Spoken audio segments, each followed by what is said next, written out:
सभी कर्मचारियों के और जितने भी सरकारी लाभ लेते हैं सबके बच्चों को सरकारी स्कूल में पढ़ाया जाए और समान शिक्षा पॉलिसी लागू हो, जिससे कि सरकारी स्कूलों में सुविधाएं आए। सरकारी स्कूल में सुविधाएं एक बड़ा भाग पड़ता है सरकारी स्कूलों में, प्राइवेट में। माननीय सदस्य चंद्रशेखर जी। धन्यवाद सभापति महोदया। आपने मुझे बजट में शिक्षा के अनुदान पे बोलने का मौका दिया, इसके लिए मैं आपका आभारी हूँ। अच्छी बात यह है कि शिक्षा मंत्री जी भी यहाँ मौजूद है, क्योंकि जवाब तो नहीं देना। महोदया, शिक्षा का बाजारीकरण रोका जाए, सरकारी शिक्षण संस्थानों में विधिवत उच्च शिक्षा की व्यवस्था की जाए, एक क्लास एक सिलेबस होना चाहिए, समान शिक्षा पॉलिसी लागू होनी चाहिए। लेकिन सरकार ने तो एजुकेशन का बजट ही कम कर दिया है। जब पढ़ेगा नहीं भारत तो आगे कैसे बढ़ेगा भारत। SC ST OBC के छात्रों के बजट में कटौती की गई है, उसे बढ़ाया जाए, नए छात्रावास बनाए जाएं और छात्र संघ चुनाव जो है राजस्थान और उत्तर प्रदेश के छात्रों की मांग है। मैं यूपी से आता हूं, छात्र राजनीति से आया, हनुमान बेनीवाल जी छात्र राजनीति से आए हैं। हमारी ये मांग है कि छात्र संघ चुनाव बहाल कराए जाएं, जिससे कि गरीब किसान का बेटा भी नेता बन पाए, अपने हकों के लिए लड़ पाए।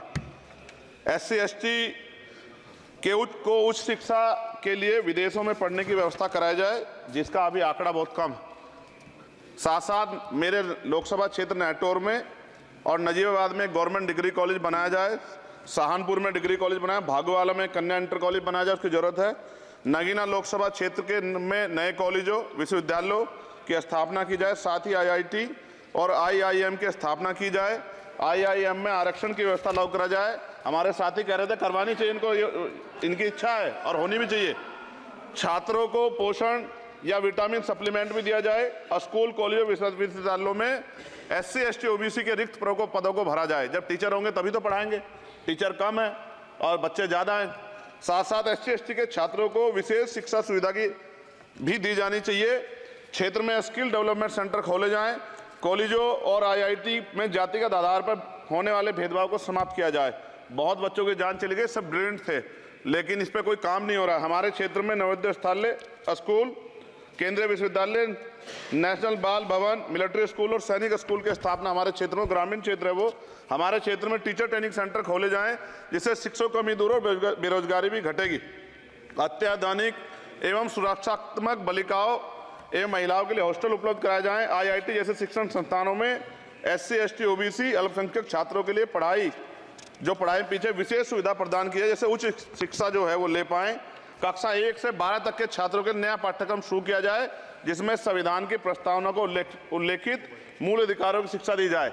देश में लोग जानते ही नहीं कि उनके अधिकार क्या और कर्तव्य क्या, क्योंकि संविधान पढ़ाया नहीं जाता। स्कूल में जाति सांप्रदायिकता और छुआछूत समाप्त करने के लिए विभिन्न गतिविधियों के माध्यम से शिक्षा दी जाए और खेलों को बढ़ावा दिया जाए, क्योंकि ग्रामीण क्षेत्रों में ग्राउंड ही नहीं है, स्कूल में स्पोर्ट टीचर ही नहीं होता है, तो उनका शारीरिक विकास होगा। मिड डे मील में भोजन गुणवत्ता में सुधार किया जाए, क्योंकि दूषित मिड डे मील खाने से बच्चे बीमार हो रहे हैं, अक्सर अखबार में खबरें आती हैं। हमारे साथी नागौर सांसद हनुमान बेनीवाल जी कह भी रहे थे, इनकी भी मांग को माना जाए। जिन लोगों ने घोटाला किया उन पर जो है जांच हो, उन पर मुकदमा हो। राज्य में शिक्षा का अधिकार अधिनियम 2002 के तहत 6 से 14 साल के बच्चों को निःशुल्क शिक्षा दी जाए और उसका पालन सख्ती से कराया जाए। जो इस संस्थान के अधिनियम का पालन नहीं करते उनकी वित्तीय सहायता रोकी जाए। शिक्षण संस्थानों में कार्यरत SC ST OBC के शिक्षकों को होने वाले जातिवाद को रोका जाए। बाल छात्राओं और महिलाओं के लिए कौशल विकास केंद्र और खोले जाएं। घुमंती जातियों के बच्चों के लिए मोबाइल स्कूल चलाए जाएं। छात्राओं के लिए आत्मरक्षा और खेल की विशेष सुविधा उपलब्ध कराई जाए। और महोदया, SPQEM योजना को पुनः आरंभ किया जाए। SPQEM शिक्षा की गुणवत्ता सुधार के लिए एक महत्वपूर्ण योजना थी, जिसे अल्पसंख्यक मंत्रालय ने मदरसों में चलाया था। इस योजना के अंतर्गत NIOS के माध्यम से मदरसे में बच्चों को मुफ्त हाई स्कूल व इंटरमीडिएट की पढ़ाई करवाना का प्रावधान था। NIOS जो HRD मंत्रालय के अधीन चलने वाला एक ओपन बोर्ड है, इस योजना के तहत विद्यार्थियों को गुणवत्तापूर्ण शिक्षा प्रदान करता। मैं खत्म कर रहा हूं। मैं एक मनुस्मृति आप शुरू कराना चाहते थे, ये गलत है। हम लोग इसका विरोध करेंगे और कोई इस तरह कदम उठाएगा, ये अच्छा नहीं है। साथ साथ मौलाना जौहर यूनिवर्सिटी थी महोदया रामपुर में, आप शिक्षा की बात करते, जो शिक्षा को बढ़ावा दिया आजम साहब, आप देखिए राजनीतिक कारणों से जेलें बंद कर दी हैं और किस तरह का उनके साथ अत्याचार हो रहा है।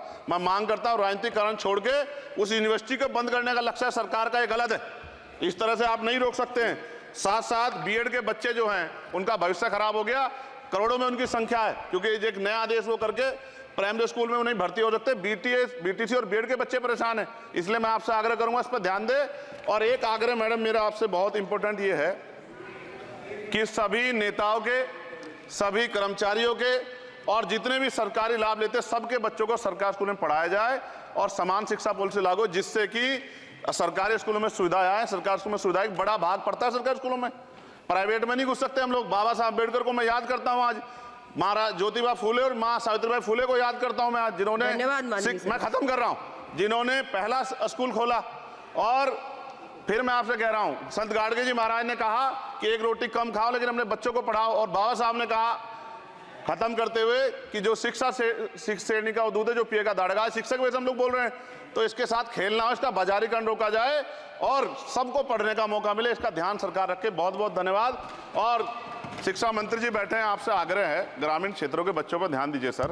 हम लोग बहुत उम्मीद करके बैठे हैं सरकार से, और नहीं करेंगे तो फिर अब विरोध करना पड़ेगा, वो ठीक नहीं है। इससे पहले आप काम करो। ये तो है नहीं क्या?